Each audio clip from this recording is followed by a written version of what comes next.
Welcome back to another episode of Whip Media TV. I'm your host, Whip Media Mickey, aka Mickey Made It. If you're new to the channel, you know what to do to the channel. Join the Vibe Tribe, subscribe right now.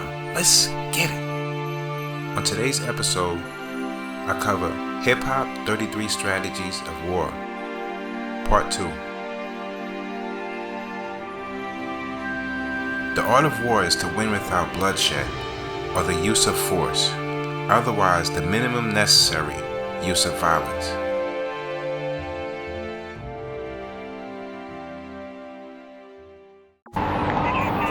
What I want people to know is that don't support the phonies. Support the real. You know what I mean? How can these people be talking about how they so real and they don't care about our community? How can they be talking about what they all this, the hood, blah, blah, blah, blah. They don't care about our communities. You know what I mean? Listen to the words that people say in their lyrics and tell me if that's some real if that's real to you.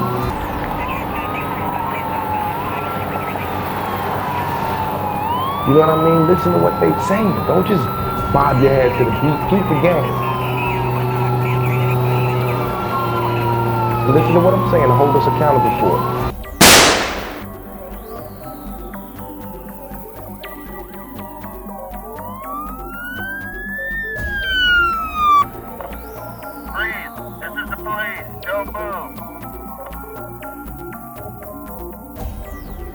I don't care what you think about me. I had come from an environment with very little cheerleading going on.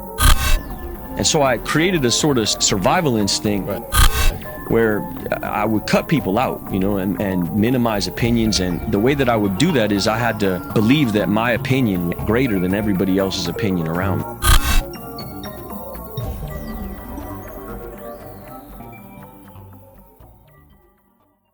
Number 7. Transform your war into a crusade. 281 BC, Hannibal arranged competitive war games to demonstrate how far his men would go to join the up-and-coming fight, to show what they were made of. This is a lesson in leadership. Managing men well means: number 1, leading by example. You use the effects of emotion by emphasizing that you are. Number 2, fighting for a noble cause and that God is on your side. Number 3, it's all about the team, its spirit, the collective energy. Number 4, and the achievement of the mission ahead. Number 5, you punish and reward behavior accordingly. Number 6, you bond together through each action. Number 7, get rid of the black sheep who disrupt your leadership. Defensive warfare. 8. Pick your battles. Winston Churchill said you will never reach your destination if you stop and throw stones at every dog that barks. Now the trick is in discerning which dogs not only bark but also bite. You'd be surprised how few of them actually do, and even fewer even get the opportunity. Control your ego and ignore the insignificant rest. Do not let pride worsen your situation. Some battles you cannot win. Never start them in the first place. Know your limits. Some battles you can win, but at too high a cost. A Pyrrhic victory will ruin you. Make your battles worth your time and resources. Why would you fight a battle with grim odds when you don't have to? Your energy is limited. Don't waste it. Wow! Number 9. Turn the tables. In the 1944 Democratic presidential race, the Republican Party slandered Franklin Roosevelt, but he did not respond until they attacked his dog. Roosevelt humiliated his opponent by defending his pet friend and exposing their desperate move for what it was. You see, Roosevelt was not easily irritated. He let his opponents make the first move, waiting and biding his time. This way, he can analyze their strategy and attack his rivals' weaknesses. In history, defenders are more often victorious than attackers. We humans do not like aggressors. We don't like bullies. We have a heart for the victims of such attacks, even when they lay the bait and provoke it. Stay calm and turn the situation into your favor.